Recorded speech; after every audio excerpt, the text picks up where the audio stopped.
کے درمیان bond of لو.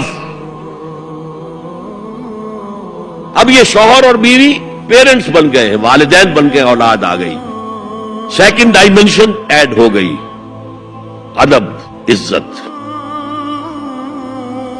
اور بہن بھائی ہے اخوت، جس کو کہ وہ کہہ رہا ہے جی ویلز بھی فریٹرنٹی،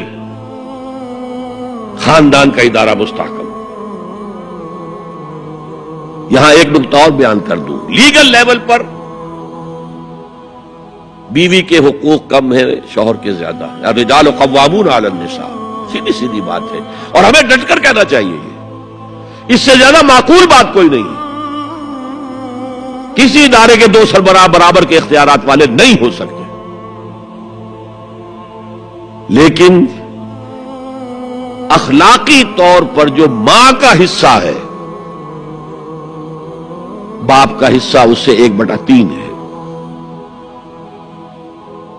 قرآن مجید میں آیا ہے نا، حملتہ امہ وہنا علی وہن وفصالہ فی عامین ان اشکر لی ولوالدیک. اسے اٹھائے رکھا اس کی ماں نے اپنے پیٹ میں، کمزوری پر کمزوری جھیل. کمزوری تو ہو رہی ہے، اس کا خون چوس رہا ہے اندر، جھوک جو ہے وہ چوس رہی ہے خون اس کا. اور سب ماؤں کو تو اتنی نرشمنٹ موجود نہیں ہوتی کہ آپ پریگننسی میں اس کے لیے ضروری نرشمنٹ فراہم کر دیں. وہنن علی وہن، کمزوری پر کمزوری جھیل کر بھی اپنے پیٹ میں اٹھائے رکھا.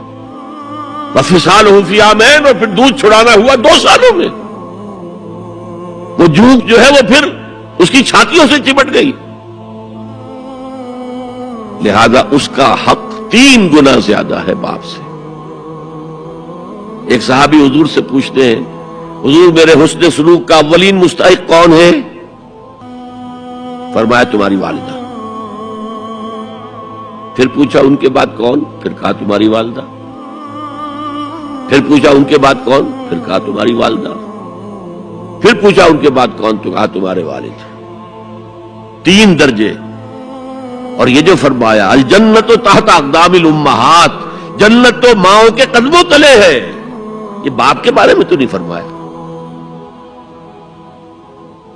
یہ ہے ایکویشن، بیلنس.